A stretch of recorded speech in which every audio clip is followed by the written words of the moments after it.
दिक्कत कहां है? अभी विनय जी बोल रहे थे उर्दू की शब्दावलियों को हिंदी से अलग करके देखने का दुस्साहस करना ही हिंदी के प्रति जाति है। मन अद्भुत है, हमारे नफरत कहां तक जा रहे हैं? भाषा आखिर क्यों? दिक्कत क्या है? पिछले दफा 2 दिन पहले मैंने मेरे ज्ञान अंबर पर से धरती भींगे यह जाने सब कोई, धरती पर से अंबर भींगे यह जाने न कोई। संत कबीरदास जी एक हमारी संस्कृति के अमिट हस्ताक्षर है। लोगों ने उनको क्या क्या कहता? पागल, पागले घोषित। एक सत्य को स्वीकारना, अगर इंसानियत एक सत्य को स्वीकारने में कमी कर देगा तो भारत के विश्व बंधुत्व के जो दर्शन हैं स्वामी विवेकानंद के, गोदान के पात्र अगर नहीं बदलेंगे, गोदान के पात्रों के की जातियां नहीं बदलेगी। और अभी आप सुने प्रभात जोशी ने कौन सा संबोधन किया? मुख्यमंत्री जैसे उच्च आसीन पद पर रहते हुए भी सामाजिक न्याय के योद्धा आदरणीय लालू प्रसाद जी को लल्लुआ कहा गया। लल्लू, लल्लुआ। मोहब्बत, प्रेम अगर यह नफरत का पर्याय बनेगा तो दिक्कत तो होगी। एकलव्य का अंगूठा काटा गया, जग जाहिर है क्यों काटा गया। सूत पूत राधे कर्म क्षत्रिय इस बात को कौन जानते थे? कर्म कुंती और कृष्ण जैसी बात को दुनिया में जानती थी, अब हम लोग जानते हैं। मगर सूत पूत जब तक रहे तब तक तो उनका अपमान होता रहा। ज्यादा दूर ना जाइए, पेरियार साहब के संघर्ष की कहानी पढ़ लीजिए। महात्मा फूले, सावित्रीबाई फूले जो प्रथम महिला शिक्षिका होती है, उनके संघर्ष की कहानी पढ़ लीजिए। तब लालू प्रसाद जी को लल्लू और ललुआ क्यों कहा जाता है पता चलता है। हमारे धरती पर एक सुरमा पैदा हुए, बिहार में कई सुरमा हुए मगर हाल के सुरमा पाया। शहीद जगदेव प्रसाद जी सरेआम गोली मार दी, और गोली मारने के कारण को मैं आप लोगों से विनम्रतापूर्वक कहना चाहता हूं कि अपने गूगल पर सर्च करके देखिए कारण क्या है। अगर उस कारण का इलाज हम ना कर पाएंगे तो भारत भूमि को ताकतवर बनाने में हम कामयाब नहीं होंगे। मैंने 2 दिन पहले कहा जब ईमान खत्म हो गया, मिडिल ईस्ट के इलाके ज्यादा प्रभावित हो गए, उससे बेईमानों शैतानों का बोलबाला होने लगा, व्यभिचार, अनाचार, दुराचार, पराकाष्ठा पर चली गई। ऐसे में प्रभु परमात्मा, खुदा, ईश्वर जो भी कह लीजिए, उन्होंने एक बेहतरीन इंसानों से ऊपर उर्दू में, अरबी में, पता नहीं किस भाषा में, उन्हें सैयदुल बशर कहा जाता है। बशर मतलब जमीन पर बसने वाले लोग और उससे ऊपर के लोग। सैयदुल बशर को अगर कोई जानने वाला आदमी ना हो और वह मेरे द्वारा मर्यादा पुरुषोत्तम मोहम्मद साहब को कहने पर आपत्ति दर्ज करता हो तो उस ज्ञान पर मुझे थे। मर्यादा पुरुषोत्तम प्रभु श्री राम जी इसलिए मर्यादा पुरुषोत्तम है कि आम आदमी से अलग उनकी ज्ञान थी, अलग उनसे उनका समाज में योगदान था।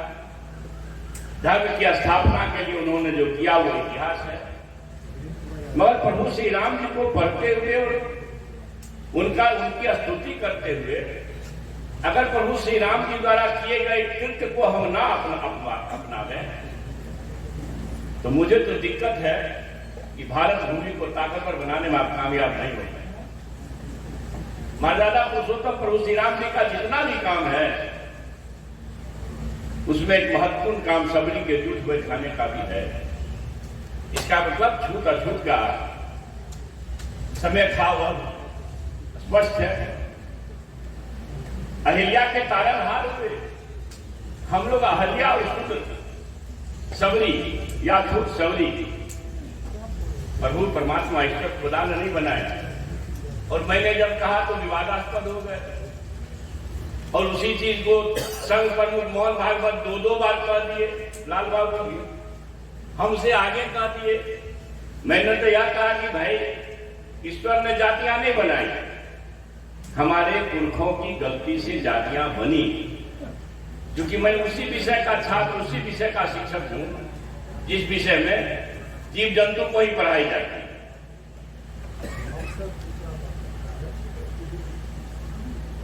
कोई दिक्कत है?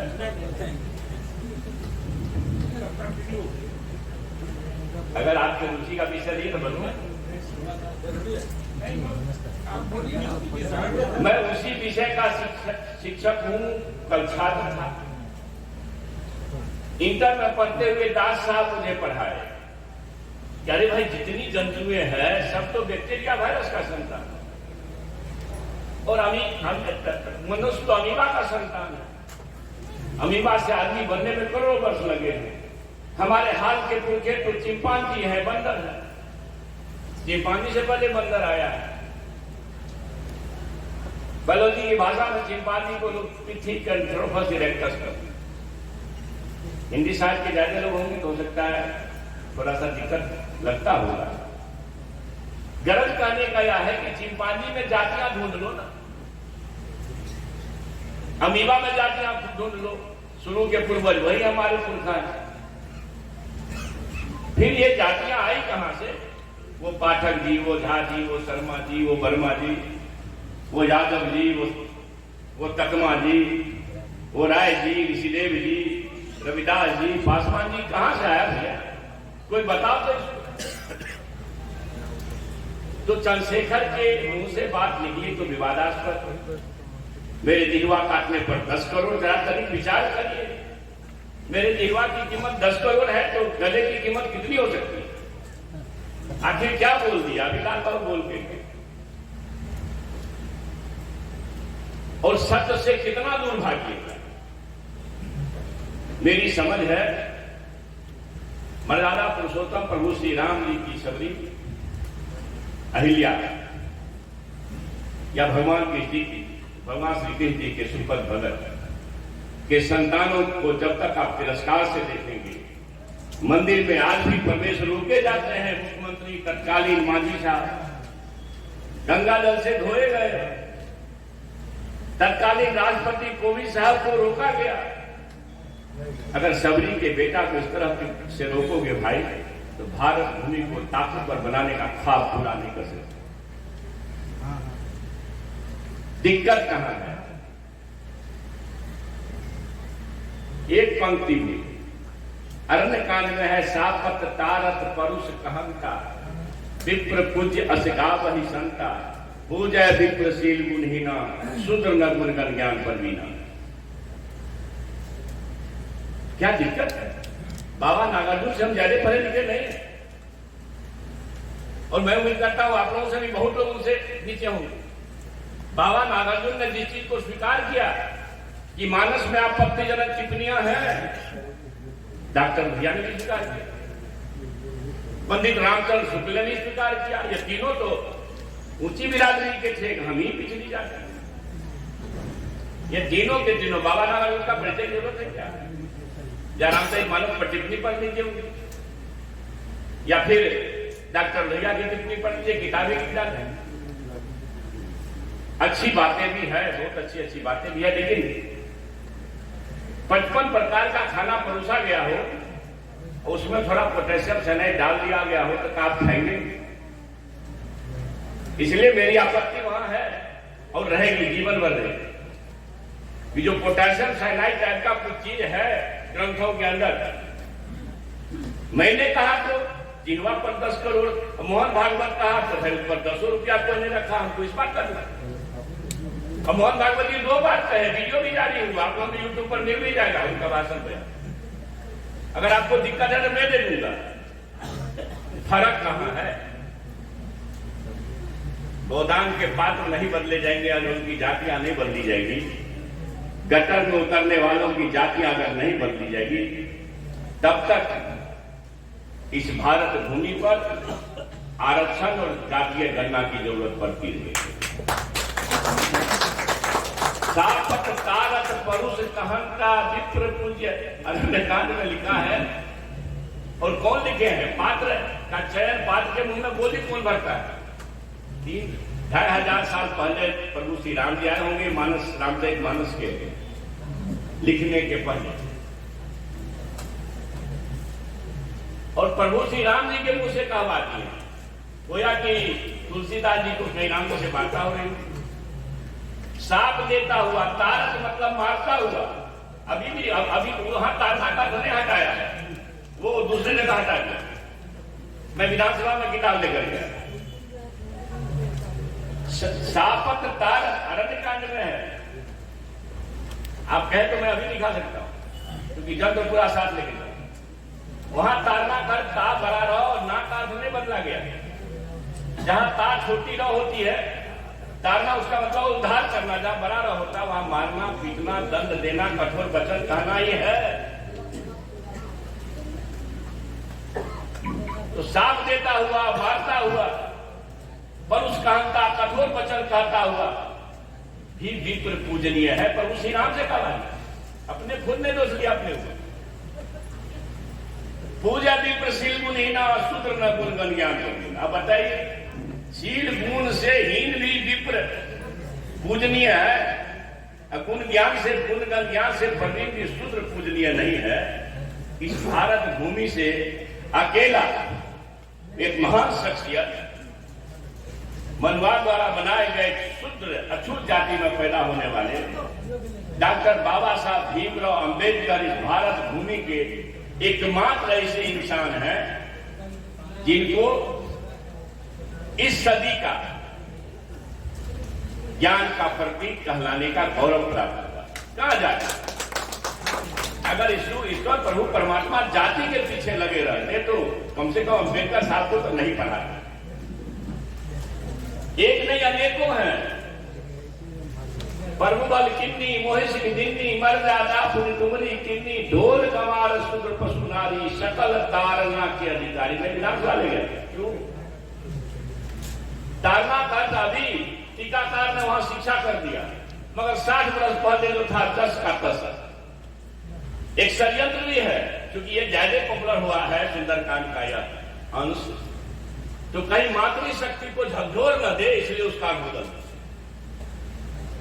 मातृशक्ति जननी है, पता नहीं तुलसीदास जी को क्या विरोध था, मैं नहीं जानता, लेकिन जो अपनी माता से छल कर सकता, अपमान कर सकता है, उस भारत भूमि का सही संतान नहीं हो सकता। अद्भुत है, एक नहीं अनेकों हैं। पढ़ूंगा तो शायद मुझे शर्म की सीमा लांघनी पड़ी, मगर अनुरोध करता हूं, अरण्यकांड, किष्किंधा उत्तरकांड, हमारी माताएं बहनें जरूर पढ़। आपको अपनी स्थिति का पता चल जाएगा सुंदरकांड को सबके सामने, कि भाई जातियों क्यों, जातियां क्यों, जेंडर क्यों। जब एक जमाने में जेंडर के सामने भगवान बुद्ध जैसे लोग झुक गए, तो तुलसीदास जी आपकी क्या बखत है? पता है ना, मैं ज्यादा तो नहीं पढ़ा इतिहास, बस थोड़ा थोड़ा पढ़ा। बुद्ध विचारों के उत्थान को अगर पढ़ेंगे तो पहला कारण है अस्पृश्यों का सम्मान उन्होंने किया, दूसरा कारण है मातृशक्ति का साथ लिया। आप सबको पता है शास्त्रार्थ में अम्रपाली से वो परास्त हुए, और तीसरा कारण है अहिंसा को लाना। 4 बड़े कारण में से 3 बड़े कारण ये हैं। अभी लोग कहते हैं कि उस समय जात पात था ही, अब बता दें, अगर नहीं रहती तो सूट कूट क्यों कहा जाता, नहीं रहती सब अछूत सबरी के जूठे बने का क्या चर्चा होता। भगवान के जी के काल में सुपर भगत का सुपर भगत, कहीं सुपर भगत कहते हैं लोग, कहीं सुपर भगत कहते हैं। और इसी संस्कृति में हमारे वीरेंद्र बोल रहे थे, आप कोसी सीमांचल के इलाके में चले जाइए भाई जान, अगर होंगे लोग तो यहाँ जानते होंगे। मैं समझता हूं कि हर 5 हिंदुओं के घर में से एक हिंदू के घर में जरूर से बाबा धर्मराज के साथ मीरा साहब मुस्लिम देवती की पूजा करते। कहां देश को ले जाना चाहते? ईमान खत्म हो गया, शैतानों का बोलबाला हो गया, अनाचारी व्यभिचारी दुराचारी का बोलबाला हो गया। तो खुदा ने फरिश्ता को भेजा अपनी पैगाम को लेकर, जिसका नाम मोहम्मद पैगंबर है। आपत्ति हो गई। मुसल्लम हो ईमान जिसमें वही होगा मुसलमान। जितना फतवा है मैं 6 महीने तक पढ़ूंगा, पढ़ाओ उसको, मैं विद्वान नहीं, मगर हर आयत को पढ़ाओ और हर दिन एक आयत पढ़ता है। मस्जिद है और मैं दावे के साथ कह सकता हूं कि पूरा कलम पाक जिसको